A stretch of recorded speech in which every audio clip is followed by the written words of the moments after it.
Olá amigos, bem-vindos! Vamos então ao nosso terceiro vídeo da nossa série Mais Gestão. Hoje nós vamos falar então dos equipamentos do DIC, né? Os requisitos relativos a equipamentos do DIC.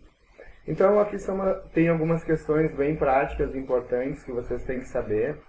E a primeira delas é a questão de nós fazermos a relação individualizada de todos os equipamentos do laboratório, tanto os equipamentos das áreas de produção, né, os equipamentos técnicos, quanto os equipamentos de apoio, incluindo aqui também os equipamentos de informática, né?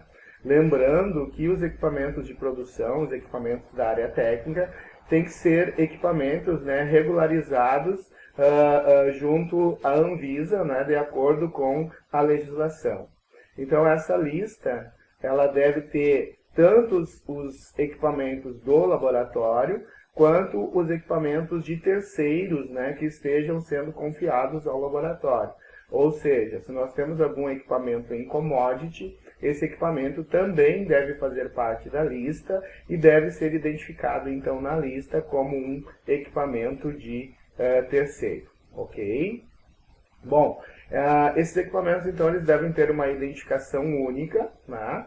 Que pode estar no próprio, que deve estar no próprio equipamento, e junto ao equipamento também deve constar, né, uma etiqueta, no mínimo, relatando a última manutenção ou a última calibração do equipamento e qual será a próxima manutenção ou qual será a próxima calibração.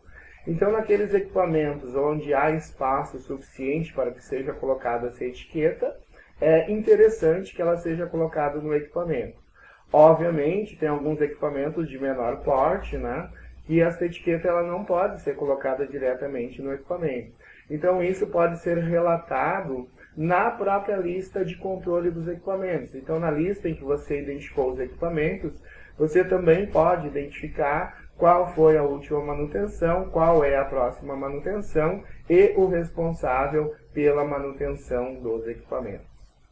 É muito importante aqui também, em relação aos equipamentos, né, nós frisarmos a questão de identificarmos quais são aqueles equipamentos que necessitam de calibração e quais necessitam de aferição. Então, é fundamental, né, dentre todos os equipamentos, a gente chamar a atenção de vocês que a questão da calibração ela é fundamental para a questão, por exemplo, das pipetas de precisão. Tá?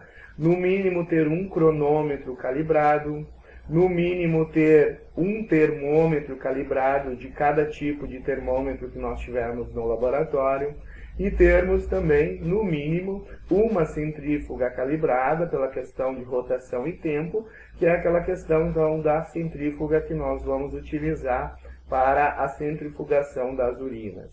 Então, é fundamental que nós tenhamos, né, definido quais equipamentos são calibrados e quais equipamentos vão ser aferidos. Calibração é sempre feito pelo órgão externo, né, ao laboratório, que vai fornecer um laudo com as incertezas de medição e os erros dos equipamentos que estão sendo calibrados.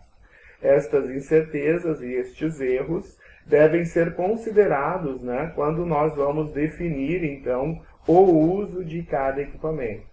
Então, é fundamental que nós façamos essa análise do laudo para nós considerarmos o erro e a incerteza do equipamento no valor de medição que ele vai ser utilizado, ok? Então, esta é uma questão metrológica muito importante, porque é esta a razão de nós calibrarmos equipamento. A razão de calibrar equipamentos é sabermos a incerteza e o erro dele, para que nós possamos considerar, então, na medida em que nós vamos utilizar este equipamento.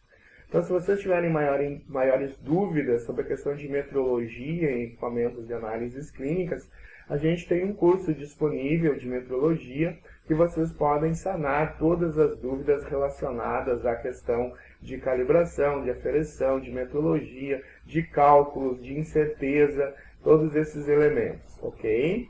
Muito bem.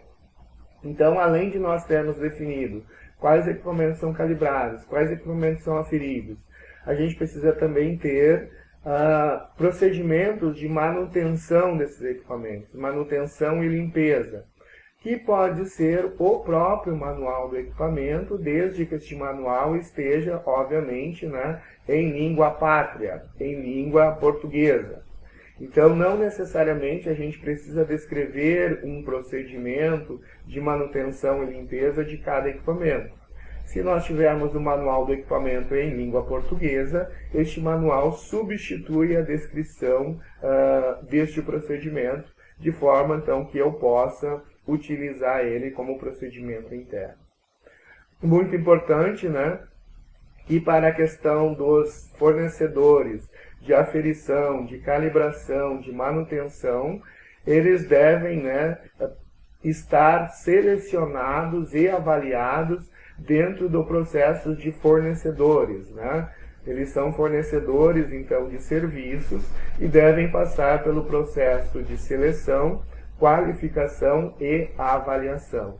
Então, é fundamental que tenhamos aí esses fornecedores dos serviços de manutenção, calibração e aferição selecionados, qualificados e avaliados de acordo com o nosso processo, né, de compras de serviços, ok? É importante também a gente chamar a atenção aqui para vocês, né, de nós termos aí no mínimo um planejamento básico, né, para a questão dos equipamentos de suporte em relação à sua manutenção, em relação à sua limpeza, quais consideramos aí, né, a questão de geladeiras, freezers, autoclaves, estufas, banhos-maria, balanças, blocos térmicos, agitadores. Então, todos esses equipamentos nós temos que ter um planejamento básico de manutenção e limpeza, né, no qual devemos ter esses registros da execução dessas atividades de acordo com o planejado dentro do laboratório, certo?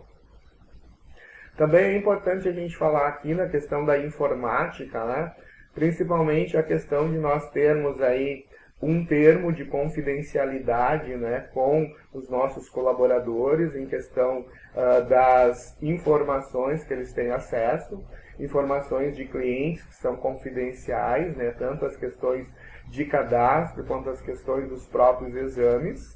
Então é fundamental que nós tenhamos com cada colaborador um termo de confidencialidade sobre essas questões de acesso, né, às informações dos clientes.